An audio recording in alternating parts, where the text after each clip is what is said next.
ଟିଟିଲାଗଡ଼ ବ୍ଲକର ବ୍ଲକ ସ୍ତରୀୟ ଲୋକ ମହୋତ୍ସବ ଆମେ ଆୟୋଜନ କରିଥିଲୁ।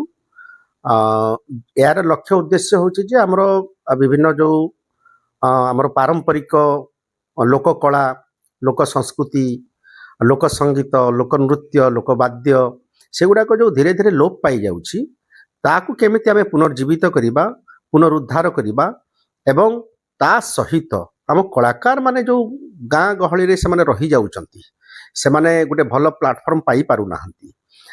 ସେମାନଙ୍କୁ କେମିତି ଆମେ ମୁଖ୍ୟ ସ୍ରୋତକୁ ଆଣିବା, ଲୋକଲୋଚନକୁ ଆଣିବା, ସେମାନଙ୍କୁ ଗୋଟେ ସ୍ୱୀକୃତି ମିଳିବ, ସେଇଥିପାଇଁ ଏଇ ଆୟୋଜନ, ଏଇ ଆମର ଲୋକ ମହୋତ୍ସବର ଆୟୋଜନ କରାଯାଇଥାଏ।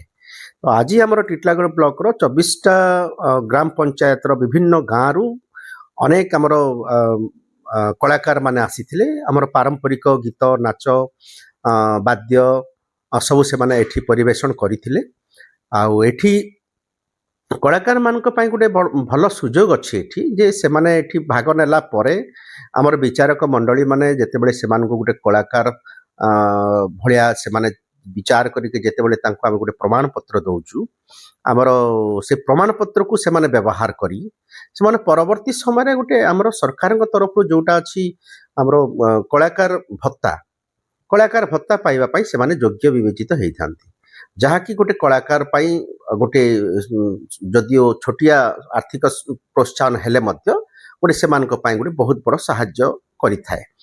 ଆଉ ଆଜି ବହୁତ ସୁନ୍ଦର ଭାବରେ ସକାଳୁ ଆମର ଆରମ୍ଭ ହେଇଥିଲା ଆଉ କାର୍ଯ୍ୟକ୍ରମଟି। ଆମର ସମସ୍ତ PRI ମେମ୍ବର୍ସ, ଆମର ZP ମେମ୍ବର୍ସ, ଆମର ଗ୍ରାମ ପଞ୍ଚାୟତ ସମିତିର ଆମର ଚେୟାରପର୍ସନ ମ୍ୟାଡ଼ାମ୍, ଭାଇସ୍ ଚେୟାରପର୍ସନ, ଆଉ ଆମର ସ୍ଥାନୀୟ ଆମର MLA ଅନରେବୁଲ MLA ଶ୍ରୀଯୁକ୍ତ ନବୀନ ଜୈନ ମହୋଦୟ, ଆଉ MPଙ୍କର ନୋମିନି ମୁକେଶ ଜୈନ, ସମସ୍ତେ ଆଜି ଉପସ୍ଥିତ ଥାଇ ଏ କାର୍ଯ୍ୟକ୍ରମକୁ ସୁରୁଖୁରୁ ଭାବରେ ଆମେ ସମ୍ପନ୍ନ କରିଛୁ।